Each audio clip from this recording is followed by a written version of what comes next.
표결이 내일이고 저는 가결 가능성을 높게 봅니다. 그런 상황 속에서 우리 과방에서 계속 얘기했던 정보통신 정책 같은 것들 지금 뭐 산업도 그렇고 굉장히 혼란스러울 수 있거든요. 그래서 우리 얘기했던 뭐 알뜰폰 정책이나 아니면은 또 단통법 정책 이런 것들 지금 윤석열 정부 하에서 추진됐던 정책들일 텐데 어떻게 추진할 건지 간략하게 설명해 주십시오. 정부가 계획되어서 발표할 수 있는 내용 스케줄대로 진행을 하고 있습니다. 그럴 계획입니다. 아까 위원장님 주셨지만 국회에서 법이 정리되는 부분에서는 최선을 다해서 법이 될 수 있도록 노력하도록 하겠습니다. 아, 그리고 그거 외에 정책적 판단에 대한 제사이동통신 추진이나 이런 것들은 어떻게 될 것 같습니까? 그는 지금 계엄 이후에 여러 가지 상황하고는 관계없이 저희의 판단에 계속적으로 연구하고 있고 곧 조만간에 입장을 정할 계획입니다. 예, 김태규 위원장님 잠깐 제가 좀 실무적인 질문을 좀 드리려고 하는데요. 지금 민주당과 법야권 주도로 상당히 광범위하게 국무위원하고 검찰 공무원들 탄핵을 지금 걸었지 않습니까? 그런데 방통위원장도 지금 탄핵이 걸려 있잖아요. 그런데 지금 최근에 보니까 이진숙 위원장에 대한 심리도 이제 진행되고 있고 변론도 하시고 계신 걸로 알고 있는데 사실 야당을 포함해서 어느 누구도 대통령이 좀 이런 큰 사고를 치실지 몰랐기 때문에 우선 우르르 이렇게 탄핵을 걸어놨는데 원래 탄핵 심판이라는 건 형사소송법의 절차를 준용하도록 돼 있지 않습니까? 그렇다면은 이 형사소송법상 뭐 원칙 중에 하나로 보통 선입 선출을 얘기하는데 이 원칙이 헌재에서도 적용된다고 보십니까? 마지막 부분 다시 한번 말씀해 주세요. 선입 선출로 그러니까 먼저 들어온 사건부터 처리해서 내보낸다 이 원칙이 적용된다 보십니까? 글쎄요, 그거는 뭐 헌재 내 사무적인 부분이라서 제가 선뜻 말씀드리기는. 왜냐하면 단일 재판부기 때문에 사실상 지금 하나를 여러 개의 탄핵건을 하나의 재판부가 심리해야 되는 상황 아니겠습니까? 그럼 법관의 입장에서 보통 이런 상황에서 어떻게 하게 됩니까? 통상적으로는 저희들 그 법원의 안에서는 배당이 뭐 순서대로 들어오면 그 순서대로 컴퓨터 배당을 통해서 하고는 있는데 헌법재판소에서 이 일을 어떻게 처리할지는 제가 나서서 말씀드리는 건 적절치 않아 보입니다. 동시에 여러 건을 진행하는 상황이 가능하다 보십니까? 지금 거의 한 장관 한 6명, 장관급 6명에다가 거의 대통령 탄핵까지 진행할 수 있는 그런 여력이 있다 보십니까? 뭐 법원에서 일반적으로 일 처리할 때는 당연히 동시에 진행을 하는데 헌재에서 이 부분을 어떻게 처리할지는 제가 말씀드리는 거는. 예, 알겠습니다. 그러면 지금 국회법 134조 2항에 따르면 권한 행사가 정지된 탄핵 상태에서는 사직을 할 수도 없는 상황 아니겠습니까? 예. 그러면 이 모든 사건을 다 처리해야 되는 거는 맞겠네요. 동시는 아니더라도 결국은 다 처리해야 예, 된다. 결국은 다 처리해야 되지 않겠습니까? 당연히. 예, 알겠습니다. 그럼 실무적인 거 좀 질문드렸고요. 지금 혹시 방심위에서 나와 계신 분 있으신가요? 좀 질문 드리려고 하는데 앞에 나와 계세요.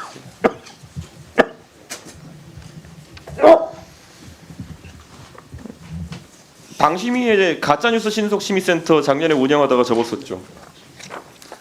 종결했습니다. 예, 끝냈죠. 그런데 그 가짜뉴스 심의 기능 자체는 아직까지 방심위에 존속하고 있는 걸로 보는데 맞습니까? 신속심의 제도가 지금 존속하고 있습니다. 그러면 신속심의가 그 가짜뉴스를 심의해서 그것이 가짜뉴스인지 판별까지 내려주는 기능이 있는 거 맞죠?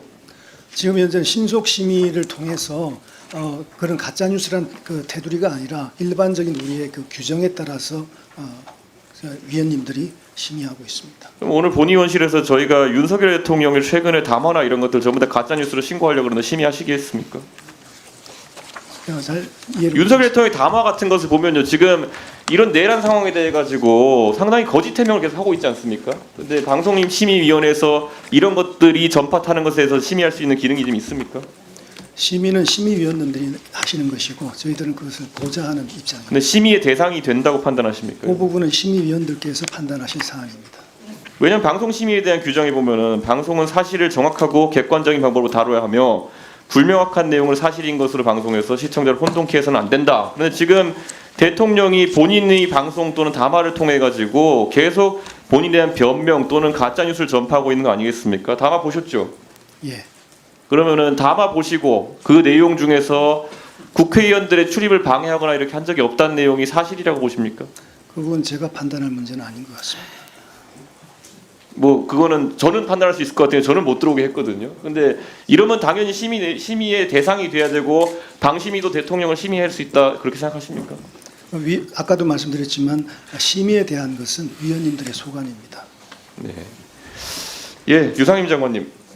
네, 예, 말씀하십시오. 지금 이 상황에서 보면 어떻게 보면은 아까 말했던 탄핵의 상황에 끼쳐가지고 뭐 이번에 국무회의에는 적극적으로 참여하지 않으셨다고 이제 초기 계엄할 때 그렇게 증언하신 거 맞죠? 네, 못했다고 했습니다. 안 왔다기보다. 예. 근데 지금 굉장히 좀 민감한 상황이 그 아무래도 총리님이라든지 뭐 기재부 장관이라든지 이런 분들 같은 경우에는 그 국무회의에서 어느 정도 역할이 있었던 걸로 보입니다. 그분들의 증언을 보면은 뭐 최소한 적극적으로 만류하지 않았다 정도의 그런 의혹을 지금 범야권에 제기하고 있는 상황인데 그래서 이분들이 대통령 권한 대행을 나중에 할 수 있냐에 대해 가지고도 범야권은 계속 의구심을 가지고 있습니다. 그런데 만약에 총리와 기재부 장관 이런 분들이 그런 권한 대행을 승계하지 못하도록 또 2차적인 탄핵이나 이런 것이 걸리게 된다 그러면은 혹시 본인의 승계 순위가 몇 번인지 알고 계십니까? 네, 거기에 대해서는 알고는 있습니다. 몇 번입니까? 글쎄요, 그러니까 사회부 총리 다음에 번호로 돼 있습니다. 지금 이 상황에 대해서 그러면 어떻게 보십니까? 실제로 지금 아까 제가 김태규 대행께 말씀드린 것처럼 사실 탄핵 심판이 굉장히 지금 많이 걸려 있고 선임 선출의 원칙이 만약에 적용된다. 헌재에서 그렇게 판단한다면은 앞에 있는 거 다 처리하고 오려고 하면 한참이고 그러면은 상당 기간 대통령 권한대행 체제가 이어질 수밖에 없는 그런 상황이거든요. 그러면 그 부분에 대해 가지고 지금 현재 국방부 장관도 지금 승계하려는 사람이 없고 이번에 보면 대통령께서 국방부 장관을 두 분에게 순차적으로 제시했는데 다 거부당하셨습니다. 대통령께서. 사실 그게 정상적이죠. 지금 누가 윤석열 대통령과 국무위원을 하고 싶겠습니까? 지금 국무위원들의 지금 상황으로 봤을 때 만약에 앞에 다 그렇게 탄핵돼서 또 기재부 장관 또 이렇게 총리 다 탄핵된다고 한다면 국무회의가 진행은 될 수 있는 겁니까? 예, 그 형식상으로는 가능하다고 보입니다.